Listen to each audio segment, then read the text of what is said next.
maghurado dito ngayon, no? At bilang nanalo ng The Voice Season 26 ng The Voice USA, ano bang hinahanap ng Sofronio Vasquez sa isang grand finalist? Ang hinahanap po sa isang grand finalist ay yung contender na let go lang. Kasi sometimes may mga napapansin ng mga contenders for the first group of contestants, masyado silang technical. Sabi nga ni Miss between wala akong pakialam sa technical kasi now that it's now yung tangalan ng grand showdown huling tapatan, you have to express what you have. Kumbaga lahat ng journey mo ng competition, lahat mo ilabas, and you don't have to be technically perfect. Kasi dun sa mga specific and minute details na na-express mo na hindi perfect, that makes it more magical. Coming from someone din na nag-mentor ng ating mga nanalo sa PNP. Thank you. Oo. Alam mo, yun yung mga advice na na binigay ko rin kay Sofronio. Salamat. Ano ka ba sa binigay mo? Ha? Ano yun? Mag-soup siya na ngayon na maganda. Magandang araw mga kapolitika at welcome back dito sa ating YouTube channel. In this video is magbibigay po tayo ng ating reaksyon at ng ating opinion dito sa sinabi ni Sofronio Vasquez tungkol sa kanyang hinahanap sa isang singer kasi nga hurado siya or judge siya dito sa tawag ng tanghalan para dito sa kailang grand finals at magbibigay tayo ng ating reaksyon ano ba yung ating masasabi. Pero bago ang lahat ay huwag kalimutang mag-like at mag-subscribe na rin kayo para updated kayo sa ating mga latest issue.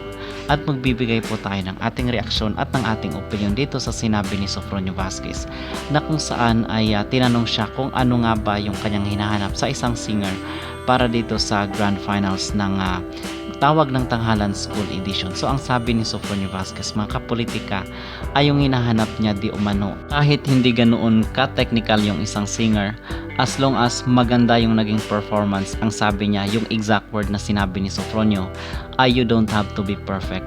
At yung maging reaction ko dito mga kapolitika ay agree ako dito sa sinabi ni Sofronio Vasquez na yung piece of advice sa kanya ni Michael Bublé na you don't have to be perfect.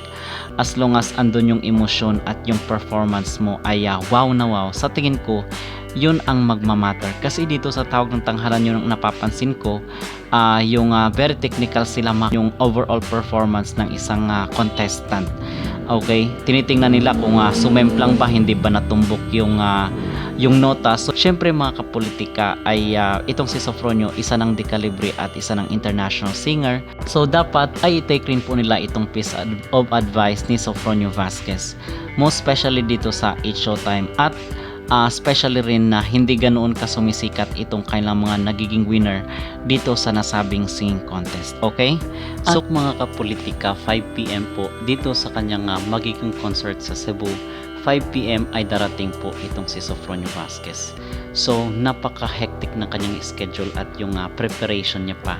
And we'll just hope for the best sa ating kababayan na si Sofronio Vasquez. So kung kayo ang tatanungin mga kapolitika, ano ang inyong mag-reaction? Ano ang inyong masasabi dito sa sinabi ni Sofronio Vasquez na kung saan ang hinahanap niya daw ay hindi daw yung you don't have to be perfect. So yun ang sinabi niya.